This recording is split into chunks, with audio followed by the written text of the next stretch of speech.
ഒരു മാങ്ങ പൊട്ടിക്കാൻ നോക്കിയാ അത് കിട്ടില്ല, ഒക്കെ മോളിലാ. താഴത്ത് ഇവിടെ ഒന്ന് രണ്ടെണ്ണം നോക്കി വെച്ചിട്ടുണ്ടായിരുന്നത്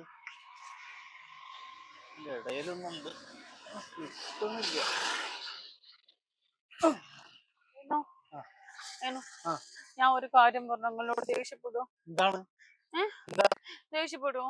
എന്താ കാര്യം? എന്താ പറയും? നിങ്ങൾ ദേഷ്യപ്പെടുവല്ലേ? ഞാൻ എന്തിനാ ദേഷ്യപ്പെടുന്നത്? എന്താ കാര്യം പറഞ്ഞോ? നീ പറഞ്ഞു കഴിഞ്ഞിട്ട് എന്നെ അടിക്കാൻ തല്ലൊന്നും ചെയ്യരുത് കേട്ടോ. അപ്പൊ എന്തോ കുഴപ്പമുണ്ടല്ലോ. സന്തോഷമുള്ള കാര്യ, സങ്കടമുള്ള കാര്യ, എന്തിനാ പോയി കരയണെന്താ? നിങ്ങൾ ദേഷ്യപ്പെടുവോ? ഞാൻ ദേഷ്യപ്പെടില്ല, സത്യം പറഞ്ഞോ.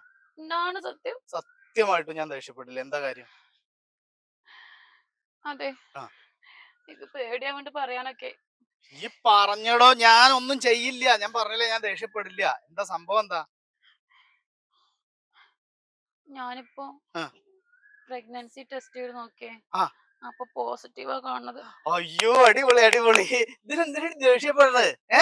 ഇത് സന്തോഷമുള്ള കാര്യല്ലേ? ഇതിന് ഞാൻ ദേഷ്യപ്പെടുവോ? ഓഹ്, എത്ര കാലായിട്ട് നമ്മൾ ആഗ്രഹിച്ചിരുന്നതാ. ഇപ്പോഴെങ്കിലും സാധിച്ചല്ലോ. നീ പോയിട്ട് വേഗം ഡ്രസ്സ് മാറ്റി വന്നേ, നമുക്ക് ഹോസ്പിറ്റലിൽ പോയിട്ട് ഒക്കെ ഒന്ന് ടെസ്റ്റ് ചെയ്തിട്ടൊക്കെ ഒന്ന് റെഡിയാക്കാം. വേഗം ചെല്ല്, ഞാൻ ഈ ചുരിദാർ മാറ്റിട്ട് വേഗം ചെല്ല്.